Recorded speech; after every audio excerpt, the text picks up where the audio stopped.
আসসালামু আলাইকুম সবাইকে। সো আমরা বিগত ক্লাসে আমাদের যে নর্ডন কলেজের যে ফিজিক্স কুইজটা আছে, ফিজিক্স কুইজের মধ্যে কাজ শক্তি ক্ষমতার পার্টটুকু আমরা কমপ্লিট করার চেষ্টা করছি আর কি। সো মোটামুটি আমরা কাইন্ড অফ হচ্ছে নর্ডন কলেজের ফিজিক্স কুইজের যে একটা সিরিজ তৈরি করার চেষ্টা করতেছিলাম, ওইখানে মাঝখানে আমরা কাজ শক্তি ক্ষমতা মানে অধ্যায় যে 5 আছে ওইটা আমরা এমসিকিউ পার্টটা, এমসিকিউ যে 10টা আছে ওইটা আমরা সলভ করে ফেলছি, ঠিক আছে?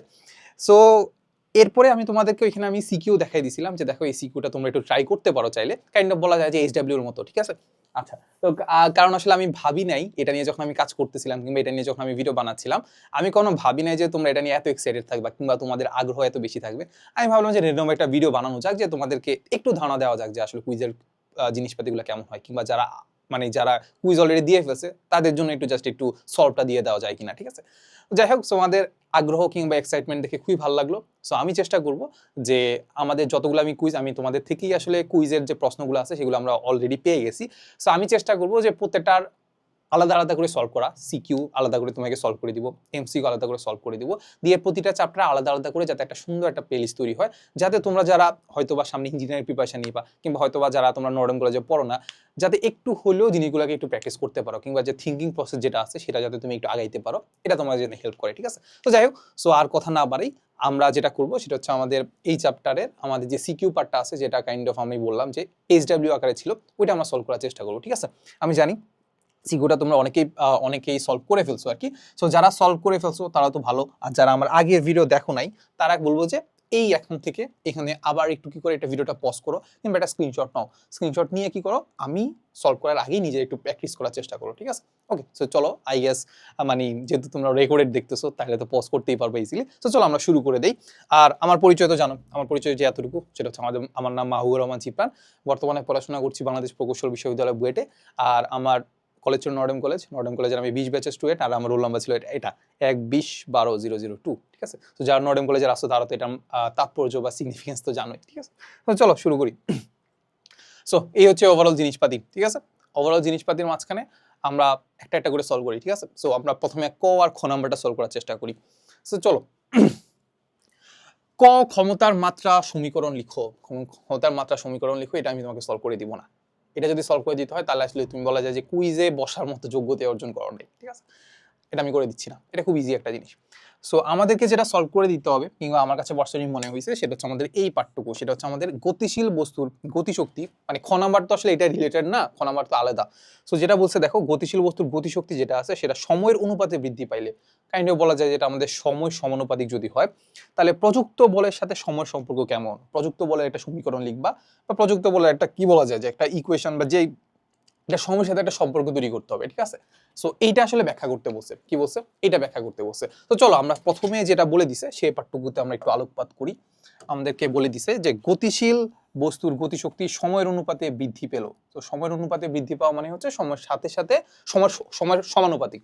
সো দেখো আমরা যদি একটু দেখি যে গতিশীল বস্তুর গতিশক্তি, গতিশক্তি মানে হচ্ছে কাইনেটিক এনার্জি, কাইনেটিক এনার্জিকে আমরা লিখতে পারি ইকে, কাইনেটিক এনার্জিকে লিখতে পারি কি আমরা ইকে। বস্তু সময়ের অনুপাতে বৃদ্ধি পায়, সময়ের অনুপাতে বৃদ্ধি পায় মানে হচ্ছে ইজ প্রপোর্শনাল টু টি, সময় যদি বৃদ্ধি পায় তাহলে আমাদের গতিশক্তি বৃদ্ধি পাচ্ছে, এটা এখান থেকে আমরা পেয়ে গেছি, তাই তো? আচ্ছা, এটা থেকে আর কোনো সমস্যা থাকার কথা না। সো দেখো এইবার এখান থেকে আমি একটু একটু কাজ করতে পারি, একটু কি করতে পারি, কাজ করতে পারি। আচ্ছা, কাজটা কেন করবো সেটা একটু বোঝার আছে। তো যাই হোক, সেটা আমরা কাজটা একটু অফ রাখি, আমরা দেখি যে আসলে কেন কাজ করতে হবে সেটা একটু দেখার চেষ্টা করি। সো দেখো আমরা যদি চিন্তা করি, আমাদেরকে বলছে যে প্রযুক্ত বলের সাথে সময় সম্পর্কটা বের করতে হবে। কি বলছে? প্রযুক্ত বলের সাথে সময় সম্পর্কটা বের করতে হবে। সো প্রযুক্ত বল যেটা আছে সেটা হচ্ছে আমাদের এফ, এইটার সাথে আমার যে টি এর যে সম্পর্কটা, এই সম্পর্কটা তৈরি করতে হবে। কি করতে হবে? এফ এর সাথে টি এর সম্পর্কটা তৈরি করতে হবে, ঠিক আছে? বা উল্টা বলতে পারি টি এর সাথে এফ এর সম্পর্কটা তৈরি করতে হবে। সো এখন আমাদের মাঝখানে আমি যদি চিন্তা করি যে এখানে কাইন্ড অফ দুইটা জিনিস দেওয়া আছে, একটা হচ্ছে আমাদের কাইনেটিক এনার্জি, একটা এফ, এই দুইটার মধ্যে যদি আমি একটা কি করতে পারি, এটার মধ্যে যদি একটু রূপান্তর করতে পারি তাহলে কিন্তু আসলে টিটাকে একটু উল্টাপাল্টা করলে আসলে টি এর মধ্যে সম্পর্ক তৈরি করা যাবে। ব্যাপারটা বুঝতে পারছো? মানে একটু উল্টাভাবে বলা যায়, এই যে ইকে যেটা আছে, ইকেটাকে যদি একটু ভেঙে চুরে এফ এর কাছাকাছি নিয়ে যেতে পারি, ইকেটাকে যদি একটু ভেঙে চুরে এফ এর কাছাকাছি নিয়ে যেতে পারি তাহলে কিন্তু টিটাও চেঞ্জ হয়ে যাবে, টিটা চেঞ্জ হয়ে গেলে কিন্তু টি এর সাথে সম্পর্ক আমি তৈরি করে ফেলতে পারবো। ব্যাপারটা বুঝতে পারছো? আচ্ছা, এই তো। এবার আমি একটু দেখার চেষ্টা করি যে এফটাকে আমরা আসলে কিভাবে ভাঙতে পারি। চিন্তা করো তো, এফটাকে আমি কিভাবে ভাঙতে পারি। এফটাকে আমি চাইলে লিখতে পারি কি বলতো, M A, M A, M A লিখতে পারি কিনা? এম এ লিখতে পারি তো। আচ্ছা, সো এম এ যদি লিখতে পারি তাহলে আমি দেখতে পাবি যে সমানুপাতিক যে জিনিসগুলোতে আছে ওইগুলোতে আসলে আমাদের এই এমটা যেটা আছে এমটা তো আমাদের ধ্রুবক, এমটা তো আসলে আমাদের কোনো ধরনের মাহাত্ম, এমটা তো আসলে কিছুই বহন করে না, এমটা তো ধ্রুবক, ধ্রুবকের সাথে আসলে কি আমাদের টি কি চেঞ্জ হবে? টি তো চেঞ্জ হবে না। তাহলে এখানে আমাদের হচ্ছে জানার বিষয় হচ্ছে এটা কি হচ্ছে ত্বরণটা, ত্বরণটা পাই কিনা, ঠিক আছে? আচ্ছা, সো ত্বরণটা পাইতে হবে। তাহলে এখান থেকে আমি যেটা বুঝতে পারলাম যে আমাদের এফ টি এর সাথে এফ এর সম্পর্কটা বের করার জন্য আমাদের এম এ লাগবে। কি লাগবে? এম এ লাগবে। এম তো আসলে আমাদের খুব একটা কাজ করবে না, এটা মেইনলি লাগবে। কি লাগবে? ত্বরণটা লাগবে, ঠিক আছে? যাই হোক, সো এবার আমরা এতটুকু বুঝে ফেলে এবার আমি কি কোথায় চলে আসলাম? আমি চলে আসলাম আবার এই জায়গায়। কোথায় চলে আসলাম? এই জায়গায় চলে আসলাম। এইখানে আমি খোঁজার চেষ্টা করবো যে এখান থেকে আমি এ পাই কিনা। কি এ পাই কিনা, ঠিক আছে? দেখো, সো দেখো এবার আমি একটু চিন্তা করি ই কে কাইনেটিক এনার্জিকে আমি কি লিখতে পারি? Half M V square is proportional to T. এটা চাইলে আমরা লিখতে পারি কি ই কে লিখতে পারি হাফ এম ভি স্কোয়ার। তুমি চিন্তা করো তো, হাফ ও ধ্রুবক, এম ও ধ্রুবক, হাফ ও ধ্রুবক, এম ও ধ্রুবক, তাহলে এখান থেকে আমি চাইলে লিখতে পারি যে V square is proportional to T. এই পার্টটুকু যারা বোঝো নাই তাদের জন্য জাস্ট আমি আরেকটা লাইনে একটু এক্সট্রা করে দিতে পারি। আমি জানি যে এখানে আসলে আমাদের সব লেভেলের স্টুডেন্টই আছে। তো দেখো এখান থেকে যদি আমি চিন্তা করি যে half M V square is equal to আমি লিখতে পারি কি বলতো, half M V square is equal to আমরা লিখতে পারি কি কে ইন্টু টি লিখতে পারি না? কে ইন্টু টি লিখতে পারি না, ঠিক আছে? আচ্ছা, তাহলে এই হাফ এম ওই দিকে চলে গেলে কি হয় বলতো, হাফ এমটা ওই দিকে চলে গেলে আমাদের হবে V square is equal two হবে আমাদের কে তো আছেই, এ টুটা উপরে গেলে 2 হয়ে যাবে আর এমটা নিচে চলে যাবে, তাই তো? এই এম ইন্টু হচ্ছে টি, ঠিক আছে? দেখো এবার তুমি চিন্তা করো তো এই যে কে টু এম এই সবগুলো ধ্রুবক না? তাহলে এটাকে আমি আরেকটা কনস্ট্যান্ট ধরে নিতে পারি যেটাকে আমি ধরতে পারি কে প্রাইম। কি ধরতে পারি? কে প্রাইম। তাহলে কে প্রাইম যদি দেখতে পারি তাহলে আমরা এখান থেকে লিখতে পারি যে V square is proportional to T. দেখো আমি এটা যেটা এক লাইনে লিখে বসি, V square is proportional to T, এটা আমি এক লাইনে লিখে ফেলছি। ব্যাপারটা বুঝতে পারছো? সো এই জিনিসটা যারা একটু কম বোঝো তাদের জন্য একটু, যারা হয়তো এটা আসলে খুব ভালো করে ধরতে পারো না তাদের জন্য লিখে দিলাম। সো খুব সিম্পল কথা, আমরা যেগুলো ধ্রুবক আছে ওগুলোকে আমরা খুব একটা কি করবো না, গণ্য করবো না। So half M V square is proportional to T, তাহলে আমরা দেখতে পারি যে V square is proportional to T, ঠিক আছে? এবার বলো তো ভি আর এই যেখানে আমাদের লাগবে এ লাগবে, ত্বরণ লাগবে, ভি আর ত্বরণ, ভেলোসিটি আর ত্বরণ এর মাঝখানে একটা সম্পর্ক আছে না? আছে তো, এটা আমরা কিন্তু জানি যে এটা একটু সম্পর্কিত আছে। সেখান থেকে আমাদের মেইনলি সবার আগে আমরা এখান থেকে একটা কাজ করি, সেখান থেকে আমরা এখান থেকে ভিটা বের করে ফেলি। কি বের করে ফেলি? ভি। তাহলে ভি বের করার জন্য V is proportional to root over T. এটাতে কার কোনো সমস্যা আছে? এটাতে কার কোনো সমস্যা থাকার কথা না। এখান থেকে আমরা সুন্দর একটা জিনিস পেয়ে গেছি, V is proportional to root over T, ঠিক আছে? ভেলোসিটির টি এর সাথে সম্পর্ক আমরা বের করে ফেলছি, ঠিক আছে? আচ্ছা, তাহলে এখান থেকে আমাদের যেটা করা লাগবে সেটা হচ্ছে আমাদের এ এর সমীকরণটা বের করে ফেলতে হবে, ত্বরণটা লাগবে। কি লাগবে? ত্বরণটা লাগবে। সো ত্বরণটা লাগার জন্য আমি এখান থেকে এটাকে একটু ইয়া করে দিলাম। হ্যাঁ, ঠিক আছে, দেখি এখান থেকে আমরা একটা কাজ করি, এখান থেকে একটা কাজ করি, ভি ইজ ইকুয়াল টু আমরা কি লিখতে পারি বলো তো? এখান থেকে আমরা লিখতে পারি, দেখো তো, ভি ইজ ইকুয়াল টু আমরা লিখতে পারি কে ইন্টু রুট ওভার টি।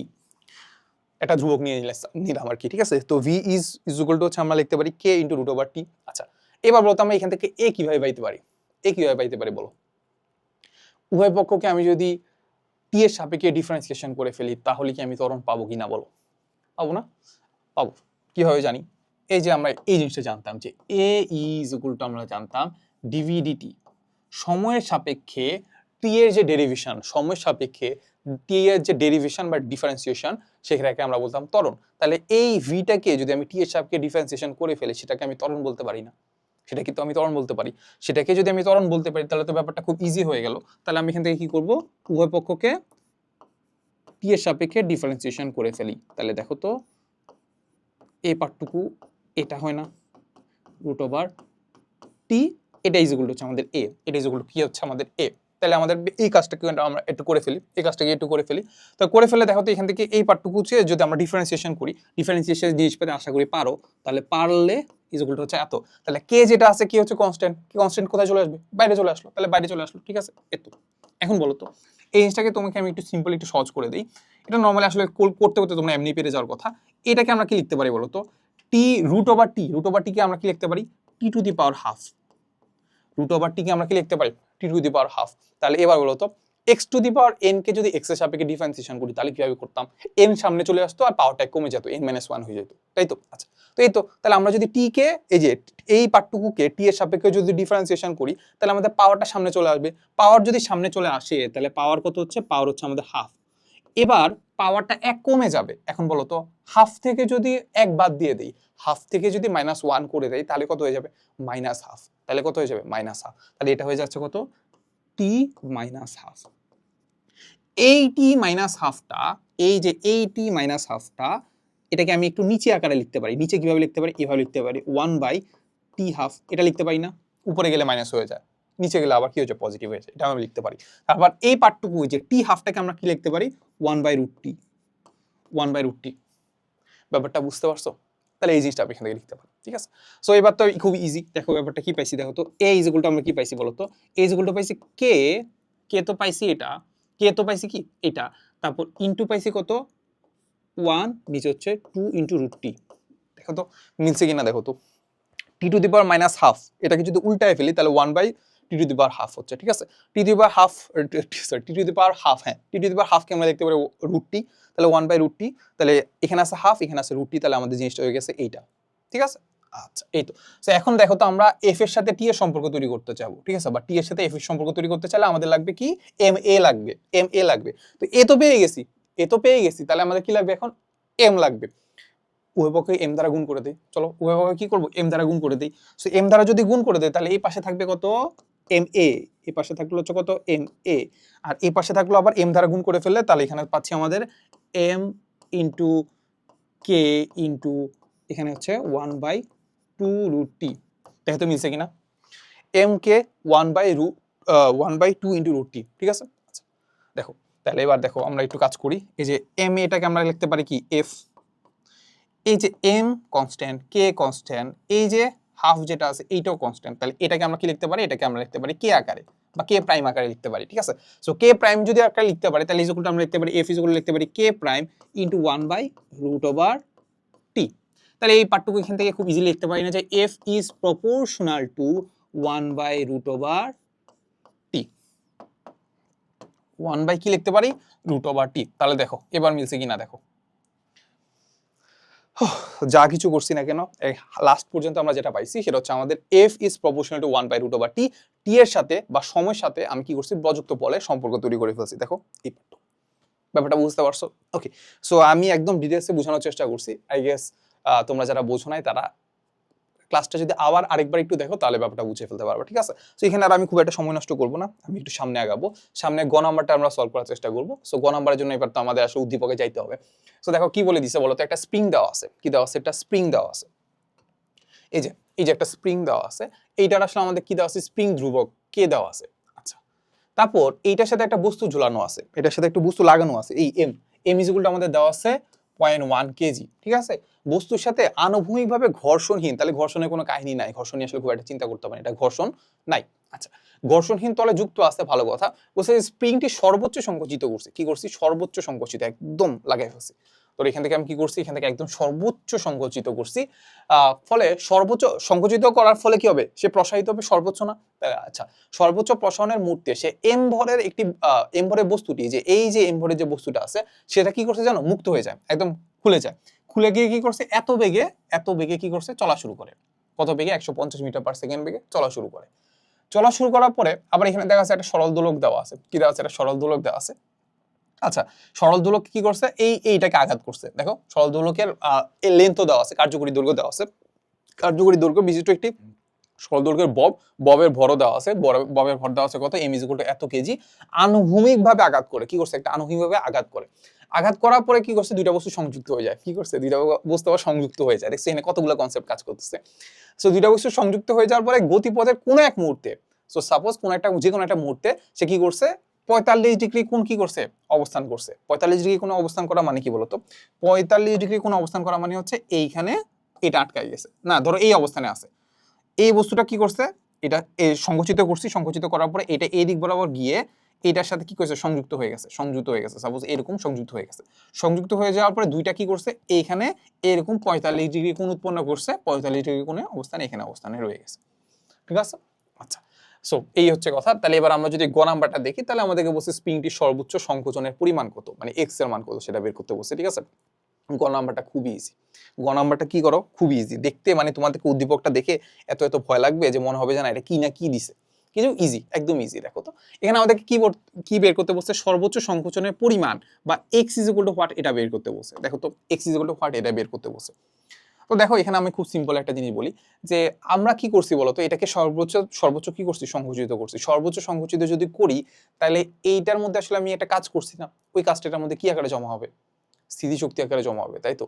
বা বিভব শক্তি আকারে জমা হবে। তাহলে স্প্রিং এর মধ্যে একটা বিভব শক্তি যদি জমা থাকে, ওই বিভব শক্তির পরিমাণ কত? বিভব শক্তির পরিমাণ কত?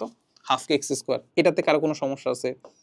হাফ কে এক্স স্কোয়ার, এক্স হচ্ছে সরণ, এখানে এক্সটা হচ্ছে আমাদের সর্বোচ্চ সংকোচন বা সর্বোচ্চ প্রসারণটা, ঠিক আছে? তাহলে এই পরিমাণ কি আছে, কি বলতো, বিভব শক্তি জমা আছে। তাহলে এই বিভব শক্তিটা কি করবে? আলটিমেটলি ওই এম ভরে বস্তুটাকে একটা গতি শক্তি দিবে।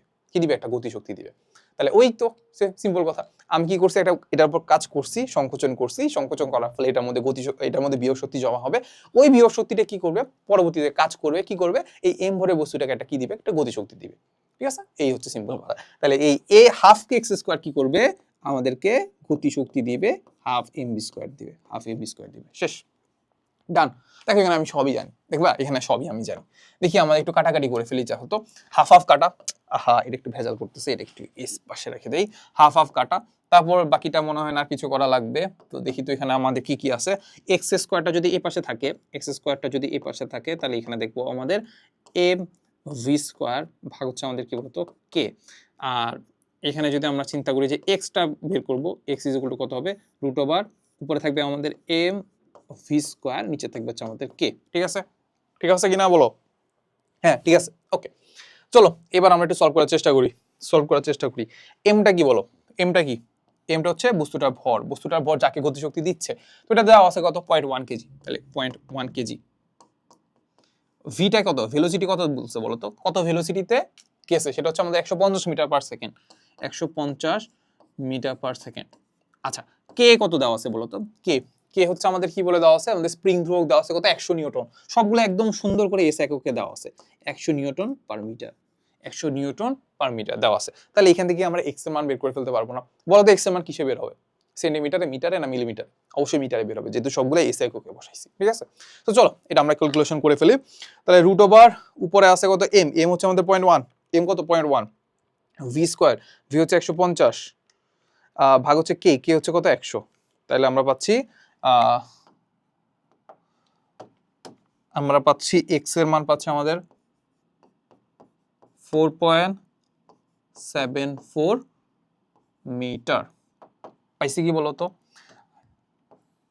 যারা আগে সলভ করছো কিংবা এখন সলভ করতেছো তারা একটু মিলাই নিও আর কি। যদি ভুল হয়ে যায় তাহলে ক্ষমা সুন্দর দৃষ্টিতে দেখবা, আর একটু কমেন্টে একটু দেখার চেষ্টা করো, কমেন্টে লেখার চেষ্টা করবা, ঠিক আছে? কমেন্টে লিখলে একটা জিনিস হয় কি জানো, মানে তুমি ব্যাপারটা বুঝো, যে মাথার মধ্যে একটু ভালোভাবে গেঁথে রাখে যে আমি আসলে কিছু একটা করছিলাম মনে হয়, এরকম কিছু একটা। কিংবা পরীক্ষার হলে মাঝে মাঝে এমন আসে না যে কোনো একটা জিনিস কারোর সাথে নিয়ে এটা ঝগড়া করছিলাম এই ম্যাটটা নিয়ে, কিংবা কারোর সাথে এটা নিয়ে মানে অনেক বেশি তর্ক বিতর্ক করছিলাম, অনেক বেশি লজিক দিছিলাম, ওটার কারণে দেখা যাচ্ছে পরীক্ষার হলে আমাদের ওই ম্যাটটা হচ্ছে মনে থাকে। সেই জন্য আসলে যেই কিছু পড়ার রিলেটেড যা কিছুই করো না কেন, ওগুলো হচ্ছে বেশি বেশি করে করার চেষ্টা করবা। ধরো একটা ম্যাথ করছো, এই ম্যাথটা হচ্ছে ক্যালকুলেটর করার চেষ্টা করবা, এই ম্যাথটা নিয়ে কারোর সাথে ডিসকাস করার চেষ্টা করবা, এই ম্যাথটা নিয়ে হচ্ছে ফেসবুকে হুদেই পোস্ট দেওয়ার চেষ্টা করবা, ওই ম্যাথটা নিয়ে বা ওই কনসেপ্টটা নিয়ে দেখবা যে ফেসবুকে কেউ যদি এরকম কোনো কোশ্চেন করে তাহলে ওটা নিয়ে আনসার দেওয়ার চেষ্টা করবা, কমেন্ট করবা, তাহলে দেখবা যে ওই জিনিসগুলো বেশি বেশি মাথায় গাঁথবে। ব্যাপারটা বুঝতে পারছো? এই হচ্ছে কথা। সো মানে অনেকে আছে না যে মানে সারা জীবন পড়ে গেছে বাট পরীক্ষার হলে গিয়ে ভালো করতে পারে না, তাদের ব্যাপারটা চেয়ে তারা ভাবে যে পড়লেই হয়ে যাচ্ছে, পড়লে কিন্তু হয় না। মানে পড়লে হবে, অনেকের ব্রেন অনেক রকম, মানে সবার ব্রেন আসলে সমান না। সো এটাই আর কি কথা, যে তুমি চেষ্টা করতে থাকবা যতটা আসলে ভালো করা যায় আর কি। সো লাস্টলি আমাদের একদম লাস্ট যেটা কঠিন কোশ্চেন যেটা আছে, যেটাতে আসলে সব কনসেপ্ট গুলা লাগে আর কি। সো এটা আসলে আমাদের এই ছোট্ট একটা জায়গার মধ্যে হবে না, এই জন্য আমরা একটা বড় জায়গা নেবো। যাই হোক, সো যেটা বলতেছিলাম, আমাদের কনসেপ্ট মোটামুটি ডান, আমরা মোটামুটি বুঝে ফেলছি যে এখানে কি কি ঘটনা ঘটবে। সো এখানে আমাদেরকে বলছে যে এবার লাস্টে ঘ নাম্বারটা যদি আমরা চিন্তা করি, আমাদেরকে যেটা বলে দিচ্ছে যে উদ্দীপক হতে যান্ত্রিক শক্তি সংরক্ষণশীলতা অ্যাপ্লাই করবো। যান্ত্রিক শক্তি সংরক্ষণশীলতা বোঝতো নাকি? যেটা হচ্ছে আমাদের কোনো সংরক্ষণশীল বল দ্বারা যদি কৃত কাজ হয়, তাহলে সেক্ষেত্রে আমাদের গতিশক্তি প্লাস বিভব শক্তি কি থাকবে? অলওয়েজ সংরক্ষিত থাকবে। এটা আমরা পড়ে আসছি। তাহলে ওই সংরক্ষণশীলতা নীতি অ্যাপ্লাই করে আমরা কি করছি? ওই অবস্থানে মানে ব্যবহার করে হচ্ছে ওই অবস্থানে বা যে কোনো অবস্থানে, যে অবস্থানে ছিল আর কি, সরল দোলকে সুতার টানটা নির্ণয় করা সম্ভব কিনা। বুঝছো? তোমাকে যা সুন্দর করে সংরক্ষণশীলতা বের করবা এটা দেয় নাই, তোমাদেরকে বলছি সুতার টান বের করতে পারবা কিনা। আমি জানি এটা নিয়ে আসলে মানুষের এই এতটুকু আসা পরে মানুষজনের মাথা ব্ল্যাঙ্ক হয়ে যাওয়ার কথা, ঠিক আছে? কারণ আমি যদি তোমাদের জায়গায় থাকতাম আমিও একদম ব্ল্যাঙ্ক হয়ে যেতাম যে এটা কি হলো, মানে এই ম্যাথ তো আসলে মানে আগে কখনো দেখিই নাই, এটা কোথায় আসছে বলো তো? বুয়েট চুয়েটে কোথাও আসে নাই তো। তো যাই হোক, সো এখানে আমরা দেখি যে স্যারদের আসলে একটা কারিশমা আছে, স্যাররা আসলে অনেক ধরনের কনসেপ্ট মিলাইতে পারে। সো এখানে আমরা একটু বোঝার চেষ্টা করি যে আসলে এখানে কি কি ঘটছে আর কি। সো নর্মালি যদি আমি একটা বিহবের কথা চিন্তা করি, বিহব না, একটা সরল দোলকের কথা যদি আমরা চিন্তা করি, সরল দোলকের জিনিসটাকে আমি জাস্ট একটু সিম্পলিফাই করি। সো এখানে সাপোজ এখানে আসলে কি বলতো, এখানে একটা ছাদ থাকে, ছাদ বা হচ্ছে তল থাকে। এই তলের সাথে আমরা কি করে দিই বলতো, এই তলের সাথে আমরা যে কোনো একটা সুতা টাঙাই দিই, তাই তো, এইরকম একটা সুতা টাঙাই দিই। তারপর এটাকে বিভিন্ন একটা অ্যাঙ্গেল করে রাখি, অ্যাঙ্গেল করে রেখে ছেড়ে দিই, তাই তো, এই এটাই তো করি। তাহলে এইখানে একটা কি আছে, একটা বব আছে, এখানে একটা বব আছে, তাই তো। আচ্ছা, তো যখন আমি এরকম ছেড়ে দেই, উপর নিয়ে আমি কি করলাম, ছেড়ে দিছি, ছেড়ে দিলে এটার উপরে একটা ফোর্সই কাজ করে, সেটা কি বলতো, সেটা হচ্ছে তার এমজি। এটার উপর নর্মালি কি কাজ করে, একটা ফোর্সই কাজ করে, সেটা হচ্ছে আমাদের এমজি। ওই এমজিটাকে যদি আমি একটু আঁকতে চাই, দেখো তো, এই এমজিটা হচ্ছে আমাদের, এইটা হচ্ছে আমাদের এমজিটা, কি বলতো, এটা হচ্ছে আমাদের এই এমজিটা, আর এই কোণটা সাপোজ হচ্ছে থিটা, এই কোণটা হচ্ছে সাপোজ থিটা। তাহলে এই এমজিটাকে আমি দুইটা ভাগে ভাগ করতে পারি, একটা হচ্ছে আমাদের এইটা, সেটা হচ্ছে এই কোণটা হবে থিটা, তাহলে এইটা হবে আমাদের কত হবে, এমজি কস থিটা। আবার এইটার লম্ব বরাবর এখানে হবে আমাদের কত হবে, এমজি সাইন থিটা। এইটাতে কারো কোনো সমস্যা আছে? সমস্যা থাকার কথা না। যারা আসলে আমরা একাডেমিকের ক্লাস করছি তারা মোটামুটি আসলে আমাদের বেসিক ক্লিয়ার আছে এই জিনিসটা, ঠিক আছে। সো দেখো, এমজিটাকে আমি দুইটা ভাগে ভাগ করছি, সেটা হচ্ছে আমাদের এই বরাবর আছে আমাদের এমজি কস থিটা, আর এই বরাবর থাকবে আমাদের এমজি সাইন থিটা। এখান থেকে আমরা মোটামুটি একটা জানি যে এই যে এমজি কস থিটা বা এইটা যদি একটা এক্সিস চিন্তা করি, এই এক্সিস বরাবর কিন্তু আসলে আমাদের এই দোলকটার আসলে কোনো ধরনের সরণ নাই, ঠিক না।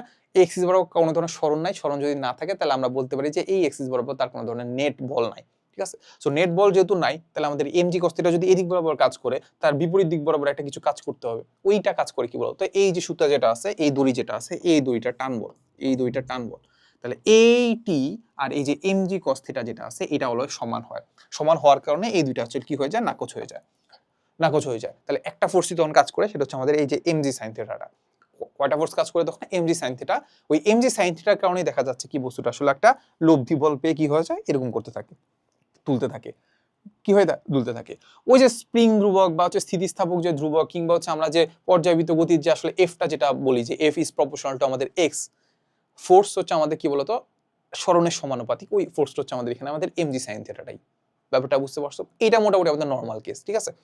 এখন এই কেসটা আর এই কেসটার মধ্যে ডিফারেন্স কোন জায়গায়, ডিফারেন্স কোন জায়গায় বলো তো। এইখানের মধ্যে একটা ডিফারেন্স হচ্ছে এই জায়গায়, যে দেখো আমি যদি তোমাকে একটু চিত্রটা এঁকে দিই, এইখানে যাওয়ার পরে এই বস্তুটাকে কি করছে, আমি এখানে হচ্ছে সংকুচিত করছি স্প্রিংটাকে, পর আবার এই বস্তুটা কি করছে, এই দিক বরাবর একটা ভেলোসিটি পাইছে, ভেলোসিটি পেয়ে কি করছে, এটার সাথে কি করছে, আঘাত করছে, আঘাত করার পরে সংযুক্ত হয়ে আবার কি করছে, একসাথে চলা শুরু করছে, একসাথে কি করছে, চলা শুরু করছে, চলা শুরু করে আমাদের এই জায়গায় আসছে, এই জায়গায় আসছে, আর এই কোণটা হচ্ছে আমাদের কত, 45 ডিগ্রি, ঠিক আছে। এই কোণটা হচ্ছে আমাদের কি বলতো, 45 ডিগ্রি। সো মোটামুটি আমাদের এটা আমরা মোটামুটি বুঝে ফেলছি, ঠিক আছে। এখন যেটা বলতেছিলাম যে আমাদের প্রথম যে আমাদের কনসেপ্ট, যেটা আমাদের একাডেমিক কনসেপ্ট, আর এটার মধ্যে ডিফারেন্সটা কোন জায়গায়, ডিফারেন্সটা আমরা দেখতে পাচ্ছি, খুব একটা জিনিস দেখতে পাচ্ছি, এখানে অনেক কিছু হয়েছে। প্রথমে হচ্ছে আমাদের এই বস্তুটা এটার সাথে যুক্ত হয়েছে, এখন যুক্ত হওয়ার ক্ষেত্রে আমাদের দেখতে পাচ্ছি ভেলোসিটি কিন্তু আছে, যুক্ত হওয়ার ক্ষেত্রে কি ভেলোসিটি আছে, ভেলোসিটি যদি থাকে তাহলে এক্ষেত্রে আমাদের ফোর্সও আছে, তাহলে কি করছে, একটা এক্সট্রা ফোর্সও আছে। আচ্ছা, ভালো কথা। এক্সট্রা ফোর্সে যাওয়ার পরে আবার কি করছে, যখন এই জায়গায় আসছে, এই জায়গায় আসছে, এই জায়গায় আসার পরে কি আছে, তারা দুজনেই তো ভর আছে, ভরের কারণে তাদের মধ্যে অভিকর্ষজ বল বা অভিকর্ষজ ত্বরণ তো থাকবেই। তাহলে আমরা ওই আগের কনসেপ্টের মতোই কিন্তু এইখানেও কিন্তু আমাদের কি আছে বলতো, এইখানেও কিন্তু আমাদের এমজি আছে, ওই এমজিটাকে আবার সেই থিটা মিটা চিন্তা করলে আমাদের এমজি কস থিটা আবার এমজি সাইন থিটা এভাবে চিন্তা করতে পারি, ঠিক আছে। এই যে MG cos theta MG sine theta চিন্তা করতে পারি। এক্সট্রা কি হইছে, এক্সট্রা কি আসছে, এক্সট্রা আসছে যে এখানে আমাদের ফোর্স আগে শুধুমাত্র চিন্তা করতাম একটা, সেটা হচ্ছে আমাদের এমজি, এখানে আরেকটা ফোর্স কাজ করতেছে, সেটা হচ্ছে আমাদের এই পার্টটুকু, কি কাজ করতেছে, এই পার্টটুকু একটা ফোর্স কাজ করতেছে। ব্যাপারটা বুঝতে পারছো। সো এখন আমরা আগের মতো খুব চিন্তা করতে পারলাম না যে আসলে আমাদের টি ইকুয়ালটা আসলে আমাদের এমজি কস থিটা হয়ে যাবে, বুঝতে পারছো। আচ্ছা, সো এতটুকু তোমাদের বুঝতে পারলে মোটামুটি এনাফ যে এই কনসেপ্টটা আমরা কেন অ্যাপ্লাই করবো না, যে T equal MG cos theta করে দিলে তো খুব ইজি হইতো, মজা হইতো, বাট এটা আমরা অ্যাপ্লাই করতে পারবো না। ব্যাপারটা বুঝতে পারছো। আচ্ছা, চলো এবার আমরা একটু বোঝার চেষ্টা করি কনসেপ্টটাকে, আর একটু ডেপথে যাওয়ার চেষ্টা করি। সো ডেপথে যাওয়ার জন্য আমাদের প্রথমেই আগে জিনিসপাতিগুলোকে একটু এঁকে ফেলি, কি করি, জিনিসপাতিগুলোকে একটু এঁকে ফেলি। তাহলে প্রথমে হচ্ছে আমরা এরকম একটা ছাদ এঁকি, ছাদ এঁকে ফেলি। ছাদ আঁকার পরে এই যে এইটা কি হলো, হ্যাঁ হ্যাঁ ঠিক আছে, এইটা, তারপর এটা হচ্ছে আমাদের কি হয়েছে 45 ডিগ্রি কোণে। তারপর হচ্ছে আমরা যেটা দেখতে পাইলাম যে এখানে একটা বস্তু আছে, হ্যাঁ, তারপর এইটাকে এটা এখানে চলে গেছে। তারপর এটার সাথে ধাক্কা খাইছিল কোনটা ধাক্কা খাইছিল, এই যে এই ব্যক্তিটা, এই ব্যক্তিটা আসলে কি হচ্ছে ধাক্কা খাইছে। এই তো মোটামুটি কনসেপ্ট আমাদের এইটা, তাই না। আচ্ছা, তো স্প্রিং এর কাহিনীটা নিয়ে আমরা বুঝে ফেলছি। তাহলে এবার আমরা যদি একটু জিনিসপাতিগুলো আরেকটু এঁকে ফেলি, তাহলে আমরা দেখতে পাবো যে এখানে তার ভেলোসিটি ছিল v = 150 মিটার পার সেকেন্ড, ঠিক আছে। আচ্ছা, তারপর আমাদের ভরগুলা চিন্তা করি তো এই ছোট এমটা হচ্ছে আমাদের 0.1 কেজি, 0.1 কেজি, ঠিক আছে। এই ববের ভরটা কত দেখি তো, ববের ভরটা কত ছিল, ববের ভরটা ছিল 2.9, ববের ভরটা ছিল 2.9, তাহলে এই এমটা হচ্ছে আমাদের কত 2.9, 2.9 কেজি। এই যে এরপরে আরেকটা জিনিস বাকি আছে, সেটা হচ্ছে আমাদের যে কার্যকরী দৈর্ঘ্য যেটা আছে সেটা হচ্ছে আমাদের 50 সেন্টিমিটার। 50 সেন্টিমিটারকে যদি 100 দ্বারা ভাগ দিই তাহলে 0.5 মিটার, তাহলে 0.5 মিটার লিখে ফেলি নাকি, দেখি তো, অনেকদিন করি না তো। 50 সেন্টিমিটারকে 100 দ্বারা ভাগ দিয়ে দিই তাহলে আমরা পাচ্ছি 0.5, হ্যাঁ 0.5। তাহলে আমাদের এই লেন্থ, এই এলটা হচ্ছে আমাদের কত 0.5 মিটার। এর বাইরে কি কোনো ধরনের ডাটা বাকি আছে? মিসিং নাই, বাকি নেই, ঠিক আছে। আচ্ছা, সো ডান। এবার এবার এবার আমরা একটু কাইন্ড অফ নিউট্রিনাল মেকানিক্সে চলে যাই, কিংবা বলা যায় যে গতিশক্তিতে চলে যাই, চলো গতিশক্তিতে আমরা একটা জিনিস পড়ছিলাম, কিংবা নিউট্রিনাল মেকানিক্সে আমরা জিনিসটা পড়ছিলাম, সেটা হচ্ছে আমাদের কেন্দ্রমুখী বল। কেন্দ্রমুখী বল সম্পর্কে আমরা জানছিলাম, কেন্দ্রমুখী বল প্লাস কেন্দ্র বিমুখী বল সম্পর্কেও জানছিলাম, ঠিক আছে। সো আমি জানি যে এটা আসলে অনেকে অনেক রকম সিউডো ফোর্স কিংবা অনেক ধরনের, অনেকেই বলে যে কেন্দ্রমুখী বল তো আসলে কিছু না, অনেকে অনেকভাবে ব্যাখ্যা দেয়। বাট আমি তোমাকে খুব সিম্পলি আমি তোমাকে ব্যাখ্যা দিই আমি কিভাবে নর্মালি বুঝি আর কি, ঠিক আছে। সো নর্মালি আমি বুঝি যে কোনো একটা বস্তুকে যদি আমি একটা ফোর্স প্রয়োগ করি, কোনো একটা বস্তুর উপর যদি একটা বল প্রয়োগ করি, তাহলে সেটা নর্মালি একটা সোজা পথে যাওয়ার কথা, ঠিক আছে, সোজা পথে যাওয়ার কথা। এই যে এই বস্তুটা আছে না, এই বস্তুটা যদি এইখানে গিয়ে এইটার উপর আঘাত করে কিংবা এটার সাথে মিলে গিয়ে চলা শুরু করে, তাহলে কোথায় যাওয়ার কথা ছিল বলতো? এই দিক বরাবর যাওয়ার কথা ছিল, এই দিক বরাবর সোজা যাওয়ার কথা ছিল। এটাতে কারো কোনো সমস্যা আছে? দ্বিমত থাকার কথা না, এটা এই দিক বরাবর যাওয়ার কথা ছিল। এই দিক বরাবর না গিয়ে কি করছে সে, এরকম বৃত্তাকার পথে, যদিও পুরাটা যায় নাই, ধরলাম এরকম একটা বৃত্তাকার পথে যাত্রা করতেছে, তাহলে এইটার উপর অবশ্যই একটা কেন্দ্রমুখী বল আছে। এটার উপর অবশ্যই একটা কি আছে? কেন্দ্রমুখী বল আছে। কেন্দ্রমুখী বল কোন দিকে কাজ করে? কেন্দ্রমুখী বল বস্তু থেকে ওই কেন্দ্র বরাবর, কেন্দ্রের দিকে কেন্দ্রমুখী বল কাজ করে, ঠিক আছে। এখন কেন্দ্রমুখী বলটা আসলে যে কোনো কিছু আসলে কেন্দ্রমুখী বল হিসেবে কাজ করতে পারে, ব্যাপারটা বুঝতে পারছো? এই হচ্ছে মোটামুটি আমার আমার আমি যেভাবে বুঝি আর কি, ওইটা আমার তোমাকে বলে ফেলছি, ঠিক আছে। আচ্ছা, তাহলে আমাদের এই যে একটা পয়েন্ট আছে, এই পয়েন্টে যদি আমরা বের করতে চাই, এই পয়েন্টে আমাদের লাস্ট পয়েন্টে যেটা আছে, লাস্ট পয়েন্টের কথা যদি আমরা চিন্তা করি, দেখো তো লাস্ট পয়েন্টের ক্ষেত্রে আমি চিন্তা করলাম যে এই বস্তুটা এটার সাথে মিলে গেছে, মিলে যাওয়ার ফলে তাহলে বস্তুটার আসলে ভরটা আসলে কি হয়েছে, এটা আর এটা যোগ হয়ে গেছে। এটা যোগ হয়ে কত হয়েছে বলো তো? এটা যোগ হয়ে কত হয়েছে বলো? প্রথমে ছিল 2.9 কেজি, আর এখন যোগ হয়েছে 0.1 কেজি, তাহলে কত হচ্ছে 0.3 কেজি। তাহলে আমি একটা কাজ করি, এটাকে পুরাটাকে বড় হাতের এম দিয়ে 3 কেজি দিয়ে ফেলি, ঠিক আছে। যুক্ত হয়ে গেছে সাপোজ, ঠিক আছে। যুক্ত হয়ে যাওয়ার পরে সে কোথায় চলে গেছে? এই জায়গায় চলে গেছে। যুক্ত হয়ে যাওয়ার পরে সে কোথায় চলে গেছে? এই জায়গায় চলে গেছে। সো এই জায়গায় যখন চলে আসে, তাহলে আমাদের এই কোণটা কত? এই কোণটা হচ্ছে আমাদের suppose theta is equal two হচ্ছে কত? 45 ডিগ্রি।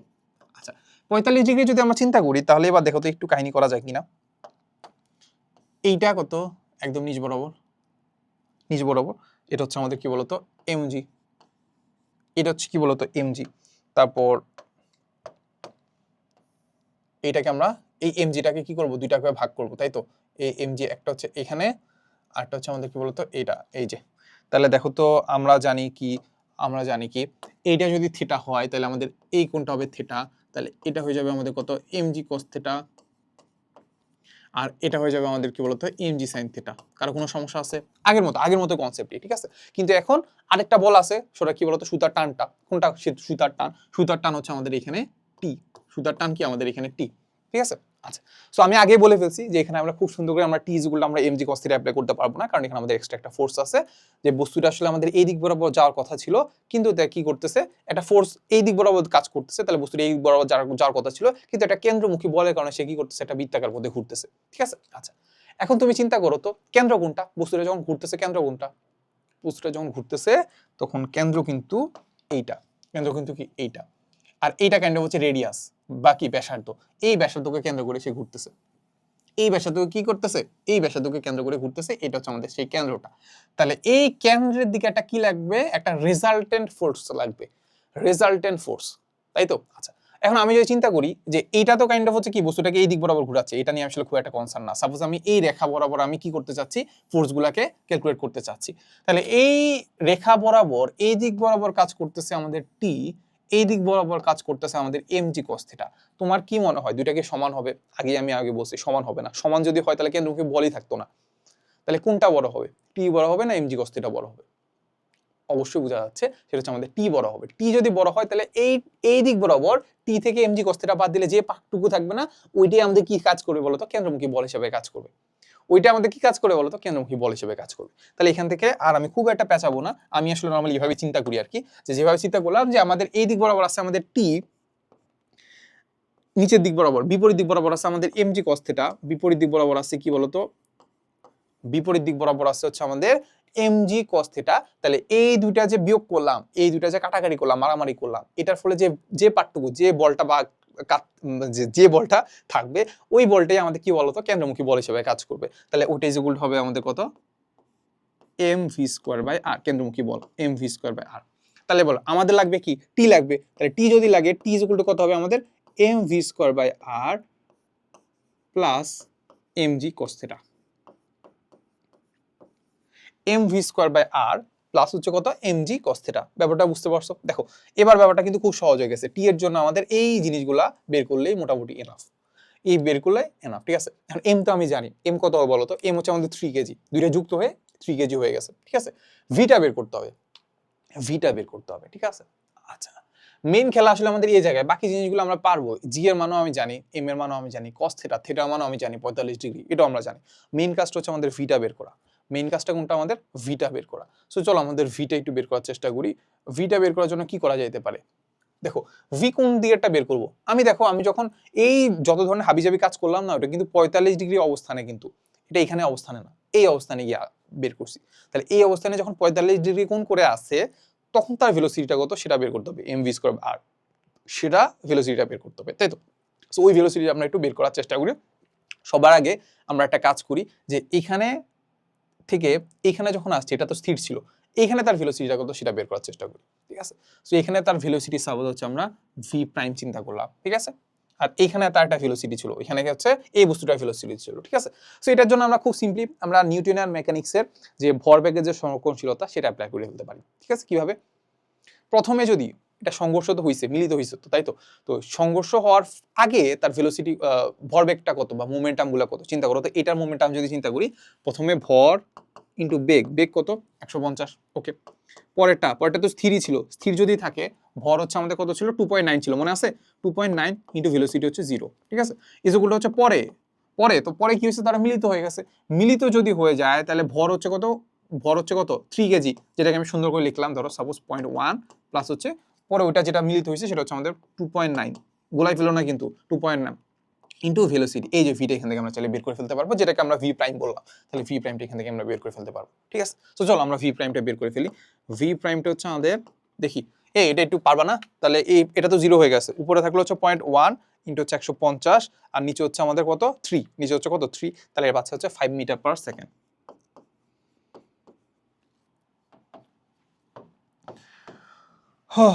তাহলে পাচ্ছি 5 মিটার পার সেকেন্ড। তাহলে আমরা এখান থেকে দেখতে পাচ্ছি যে তারা যখন মিলিত হয়ে গেছে তখন এই ভেলোসিটিটা হচ্ছে আমাদের 5 মিটার পার সেকেন্ড। তাহলে এই 5 মিটার পার সেকেন্ড বেগে তারা মিলিত হয়ে কি করছে? আবার এই পথে যাত্রা শুরু করছে, ঠিক আছে? এইবার আমরা একটু সংরক্ষণশীলতা অ্যাপ্লাই করব। কি করব? এবার সংরক্ষণশীলতা অ্যাপ্লাই করব। সো দেখো, সংরক্ষণশীলতা অ্যাপ্লাই করার জন্য আমরা একটা কাজ করি, আমরা চিন্তা করি যে এটা হচ্ছে আমাদের সেই ভূমিটা, এটা সাপোজ হচ্ছে এই বরাবর, সাপোজ হচ্ছে আমরা ভূমি চিন্তা করলাম, এই বরাবর সাপোজ আমরা কি চিন্তা করলাম? ভূমি চিন্তা করলাম, বা এখান থেকেও ভূমি চিন্তা করতে পারি। আমরা তো জানি যে বিয়োগ শক্তি ক্ষেত্রে আমরা যে কোনো একটাকে রেফারেন্স ফ্রেম হিসেবে বা রেফারেন্স পয়েন্ট হিসেবে ধরে নিতে পারি। সাপোজ এই বরাবর ছিল আমাদের ভূমি, এটা নরমালি ভূমিতে ছিল। এরপরে চলে গেছে কোন জায়গায়? 45 ডিগ্রি যখন চলে গেছে তখন চলে গেছে কোন জায়গায়? এ জায়গায় চলে গেছে। 45 ডিগ্রি যখন চলে গেছে তখন চলে গেছে কোন জায়গায়? এ জায়গায় চলে গেছে, ঠিক আছে? ঠিক আছে, ওকে। সো এবার আমরা একটা কাজ করি, অনেক হিজিবিজি হয়ে গেছে আমি জানি, আরে কোনো কিছু কি মিস করা যায়? আর যাই হোক, আমরা করে ফেলি, চলো। তাহলে আমরা চিন্তা করি এটা হচ্ছে সাপোজ আমাদের এ পয়েন্ট, এটা হচ্ছে সাপোজ আমাদের বি পয়েন্ট। তাহলে এ পয়েন্টে মোট শক্তি যদি আমরা বের করতে চাই, এ পয়েন্টে মোট শক্তি, এটাকে এগুলোকে সবগুলোকে বক্স করে দেয়, তাহলে তোমাদের জন্য সুবিধা হবে। তোমরা আই গেস বুঝতেই পারতেছো আসলে আমি কিসের দিকে আগাচ্ছি, এটুকু তো বুঝতে পারতেছো নাকি? সো চলো আমরা দেখি। সো দেখো, আমি যদি এ পয়েন্টের মোট শক্তি যদি বের করতে চাই, মোট শক্তি প্রথমটা হচ্ছে আমাদের হাফ এমবি স্কোয়ার, গতিশক্তি। এবার বলতো mgh কত, আমরা রেফারেন্স ফ্রেমই ধরছি হচ্ছে এইটা, রেফারেন্স ফ্রেম যদি এইটা ধরি তাহলে আমাদের হাইট কত, হাইট 0, তাহলে mgh কত বা বিয়োগ শক্তি কত, 0, বিয়োগ শক্তি হচ্ছে 0, তাহলে আমরা ধরে নিই বিয়োগ শক্তি হচ্ছে কত, 0। এরপরে যখন এই পয়েন্টে আসছে, যে এই পয়েন্টে যখন আসছে, ও এটা তো হাফ mv স্কয়ার, তো এটা হাফ mv প্রাইম স্কয়ার ধরলাম, ঠিক আছে, এখানে ভেলোসিটি হচ্ছে হাফ m, ভেলোসিটি হচ্ছে v প্রাইম না, তাহলে এখানে half m v prime square ধরলাম, ঠিক আছে। এরপরে যখন বি পয়েন্টে গেছে, তাহলে বি পয়েন্টে গেলে তার দুইটা শক্তি আছে, একটা তার গতি শক্তি আছে, সেটা হচ্ছে কত, হাফ m v স্কয়ার, যেই ভিটা আমাদের লাগবে, আর একটা কি আছে, তার বিয়োগ শক্তি, যেহেতু উপরে উঠে গেছে তাহলে আমাদের mgh, ঠিক আছে। ওকে, তাহলে এখান থেকে আমরা যেটা করতে পারি, কি করতে পারি বলতো, এখান থেকে আমরা যেটা করতে পারি কাটা দিয়ে দিতে পারি নাকি, কাটা দিতে পারে, এটা কাজ করা যেতে পারে। আরেকটা কাজ করা যেতে পারে, দেখো তো আমাদের কি লাগবে এখানে বলতো, T is equal to mv square লাগবে না, mv স্কয়ার লাগবে। এই যে বি পয়েন্টে আমাদের বস্তুটা ভর লাগবে, বস্তুটা ভর আমরা 3 কেজি জানি, তারপর ভি স্কয়ার ভেলোসিটি, ওই যে বি পয়েন্টের তার ভেলোসিটি স্কয়ারের গুণফল লাগবে, এমভি স্কয়ার লাগবে। দেখো তো এই যে এমভি স্কয়ার এটা না, বি পয়েন্টে হাফ এমভি স্কয়ার, এই এমভি স্কয়ারটা বের করতে পারলেই তো হইলো না, এই এমভি স্কয়ারটা বের করতে পারলেই তো হইলো। তাহলে আমরা একটা কাজ করি, এমভি স্কয়ারটাকে এমভি স্কয়ারের মতো রাখার চেষ্টা করি। তাহলে এটাকে আমরা কি করতে পারি, এটাকে আমরা যেটা করতে পারি দেখি তো, তাহলে আমাদের হাফ এমভি স্কয়ারটাকে রাখলাম, আর এই পাশে আছে কত, half M V prime square, এমজিএইচটা ওই পাশে চলে গেলে কত হবে, মাইনাস এমজিএইচ, কত হবে, মাইনাস এমজিএইচ।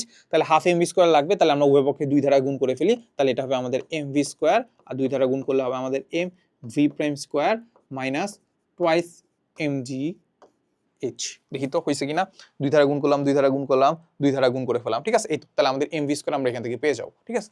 সো এমভি স্কোয়ারের জন্য আমাদের এখানে প্রথমে লাগবে হচ্ছে আমাদের এম হচ্ছে আমাদের কত হবে, 3 কেজি, তাই তো, 3 KG, 3 into V prime, V prime কত দেওয়া আছে দেখো তো, ভি প্রাইম আমি পাইছিলাম, সেটা হচ্ছে আমাদের 5, তাহলে 5 স্কোয়ার হয়ে গেল, minus twice into M into কত, জি, জি মানে কত 9.8। এবার বলো এইচ কত হবে, এই হাইটটা কত হবে বলো, এই হাইটটা একটু ভিডিওটা পজ করে একটু করার চেষ্টা করি, এই হাইটটা আমরা বের করতে পারি কিনা। বাপরে বাপ যে ঠান্ডা, দাঁড়াও সরি একটু,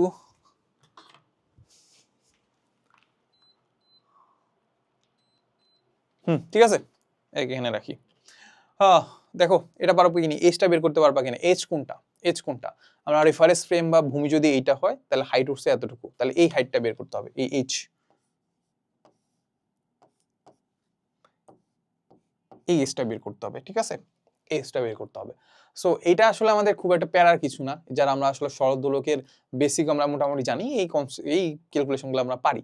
ক্যালকুলেশনগুলো পারার জন্য আমাদের কি করতে হবে দেখো তো, ক্যালকুলেশনগুলো পারার জন্য আমাদেরকে যেটা করতে হবে, এই পুরোটা লেন্থ আমরা জানি, পুরোটা লেন্থ আমরা জানি কত বলো, পুরোটা লেন্থ যেটা কার্যকরী দৈর্ঘ্য যেটা আছে, পুরোটা লেন্থ কত বলো, সেটা হচ্ছে আমাদের L = 0.5 মিটার। এরপরে এইখান থেকে যদি আমি এই পার্টটুকু বাদ দিয়ে দিই, এই পার্টটুকু যদি বাদ দিয়ে দিতে পারি, তাহলে কি আমি এটা পেয়ে যাব না, এই পুরাটা থেকে এই এতটুকু বাদ দিব, পুরোটা থেকে এই এতটুকু বাদ দিব, তাহলে কি পেয়ে যাবো, এই এইচটা পেয়ে যাব, ঠিক আছে। আচ্ছা, তাহলে আমরা এখান থেকে একটু এটাকে আলাদা করে লিখতে পারি, চাইলে এটাকে আলাদা করে লিখে ফেলি। ধরো সাপোজ এই এইচটা যদি বের করতে চাই, এই এইচ এর জন্য আমাদের কি করতে হবে, পুরাটা মানে কত, এল, এই এল থেকে মাইনাস করতে হবে এই পার্টটুকু, এটাকে ধরলাম সাপোজ হচ্ছে আমাদের এক্স, এটাকে ধরলাম সাপোজ কত, এক্স, এই এক্সটা বের করো। এই এক্সটার জন্য আমরা একটা ত্রিভুজ এঁকে ফেলতে পারি, যে এই ত্রিভুজটা, একটা ত্রিভুজ এঁকে ফেলতে পারি, চলো তাহলে এই ত্রিভুজটা যদি এঁকে ফেলি, দেখো তো আমরা একটু ভেঙে দেখাচ্ছি আর কি। ধরো এটাকে এখানে রাখলাম, এটা হচ্ছে আমাদের ত্রিভুজটা, তাহলে এই ত্রিভুজের ক্ষেত্রে এই যে এইটা ত্রিভুজ, এটা ত্রিভুজের মাঝে এটা হচ্ছে আমাদের এক্স, আর এটা হচ্ছে কি বলতো, এই যে দেখো সরল দোলক যখন এখানে ছিল, এটা তো বব যখন এখানে ছিল, এটা হচ্ছে আমাদের কার্যকরী দৈর্ঘ্য, এটাও তো কার্যকরী দৈর্ঘ্য, এটাও এল না, এটাও কি এল না, তাহলে এটা হচ্ছে আমাদের কত, এল, আর এটা হচ্ছে আমাদের কত, থিটা। তাহলে এবার বলো তো সাইন থিটা মাইন থিটা করো, সাইন থিটা মাইন থিটা করো, তাহলে আমাদের যেটা হচ্ছে কি বলতো, এটা কি হয় বলতো, কস থিটাই তো হওয়ার কথা নাকি, আমার নিজেরই মাথা কাজ করতেছে না, কস থিটাই হওয়ার কথা, হ্যাঁ কস থিটা, দেখি তো আমরা চিন্তা করি তো, cos theta, cos theta, cos theta মানে হচ্ছে কবরে ভূত আছে, ভূত মানে হচ্ছে ভূমি, আছে মানে অতিভুজ এল, তাহলে আমরা যেটা পাবো যে এক্স ইজ ইকুয়াল টু আমরা কত, এল কস থিটা। ওই যে আবার ওই যে ভেক্টরের হচ্ছে আমাদের যে ভেক্টর বিয়োজন করতাম না, ওটার মতো চিন্তা করতে পারো, যে এল এর যার সাথে থিটা, যার সাথে কোণ তার সাথে cos, তাহলে যে l cos থিটা, তাহলে x ইজ ইকুয়াল কত হচ্ছে l cos থিটা। তাহলে আমরা কি করব, আমাদের এই পুরাটা থেকে যদি x টা বাদ দিয়ে দেই তাহলে l h পেয়ে যাব। তাহলে x বাদ দেওয়া মানে কত, l cos থিটা বাদ দেওয়া, ঠিক আছে। এই তো, তাহলে এখান থেকে আমরা h পেয়ে যাব, আর h টা আমরা এখানে বসাই দেব। h টা কি করব, আমরা বসাই দেব। সো চলো h টা যদি আমরা এখানে বসাই দেই তাহলে আমরা দেখতে পাবো যে এখানে আছে আমাদের কত l কত 0.5 মাইনাস করতেছে কত 0.5 ইনটু কত cos থিটা, থিটার মান কত 45, শেষ। তাহলে এখান থেকে আমরা কি পেয়ে যাচ্ছি, আমাদের mv স্কয়ার পেয়ে যাচ্ছি, ঠিক আছে। তাহলে চলো আমরা mv স্কয়ারটা ক্যালকুলেশন করে ফেলি, mv স্কয়ারটা ক্যালকুলেশন করে ফেলি। তাহলে আমরা দেখতে পাবো 3 into 5 square minus 2 into 3 into 9.8 into 0.5 minus 0.5 into কত হচ্ছে cos 45 ডিগ্রি। তাহলে আজ পাচ্ছি হচ্ছে 66.39। এটা একক কি হয় বলো তো, একক m এর মান হচ্ছে কেজি, আর v স্কয়ার হচ্ছে কত মিটার পার সেকেন্ড, তাহলে metre square per second square, ঠিক আছে। KG metre square per second square, ঠিক আছে, মিটার পার সেকেন্ড। ওকে, তাহলে এই পার্টটুকু আমাদের এখানে বসাই দিব, ঠিক আছে। তাহলে এই পার্টটুকু হচ্ছে আমাদের কত 66.639। আর কত বলো বলো, আর কত, রেডিয়াস কত, যেটা ঘুরতেছে ওটা রেডিয়াস কত, রেডিয়াস থেকে কার্যকরী দৈর্ঘ্যের সমান। কার্যকরী দৈর্ঘ্য কত, এই যে কার্যকরী দৈর্ঘ্য কত, সেটা হচ্ছে 0.5। কার্যকরী দৈর্ঘ্য কত 0.5। m এর মান কত 3, g এর মান কত 9.8, থিটা মান কত 45। তাহলে এখান থেকে আমরা খুব easily t is equal two what এটা আমরা পেয়ে যাওয়ার কথা।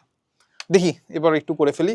উপরে থাকলো হচ্ছে আমাদের 66.39 ভাগ দেব 0.5 দিয়ে রেডিয়াস, প্লাস m এর মান হচ্ছে 3, g এর মান হচ্ছে 9.8 ইনটু হচ্ছে কত cos 45 ডিগ্রি। তাহলে আমরা পাচ্ছি 153 সামথিং।